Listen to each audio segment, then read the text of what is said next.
More than once, the effects of monsoon season flooding brought our journey outside Pyongyang to a halt. Something must have happened to the road up there or the bridge up there, but he told us to wait 10 minutes, but the only good sign is we saw traffic coming this way.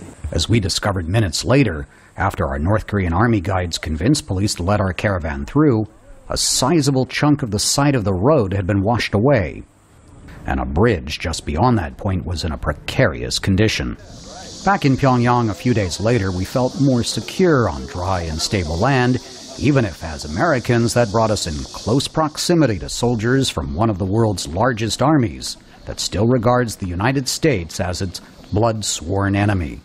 To get a broader overview of the city of 3 million people, we headed to the Juche Tower where, on a clear day, the view is said to extend for 100 kilometers, but not quite far enough to peer into South Korea.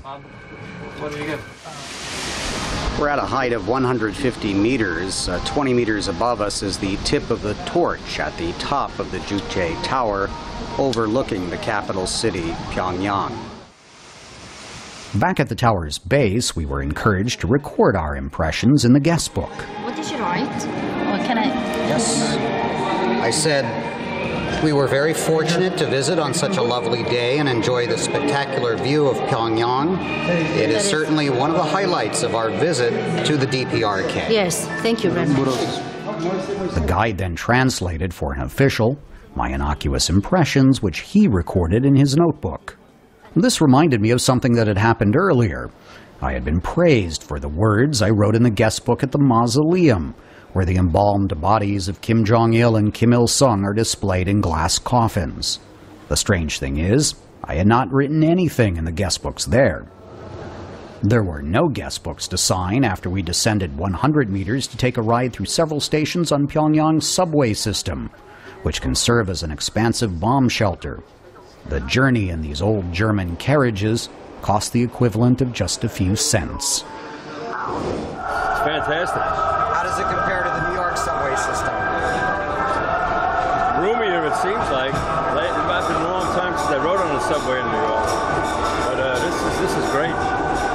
Air conditioned and everything. We're in one of the central stations in Pyongyang, and it's a lot less busier than it would be in New York or even Seoul. We can see people standing in the middle waiting for the trains, reading the newspapers. And as I said, a lot less hustle and bustle than we'd find in other major metropolitan cities around the world, but as you can see, very immaculate stations. During our 9 days in North Korea, we only were able to dine outside our hotels once. That was at the new Haedanghwa Japanese-style teppanyaki restaurant. A chef told us that it opened last year, following what she said was Kim Jong-un's guidance to bring this type of restaurant to Pyongyang and make it available to people from all walks of life. Cost for a typical meal, the equivalent of $30. That would be an extravagance for the average North Korean worker, who probably needs an entire month to earn enough to afford one meal here. When we asked where the tasty beef originated, the chefs explained it is from North Korean Myeonggi cattle, fed grass and corn.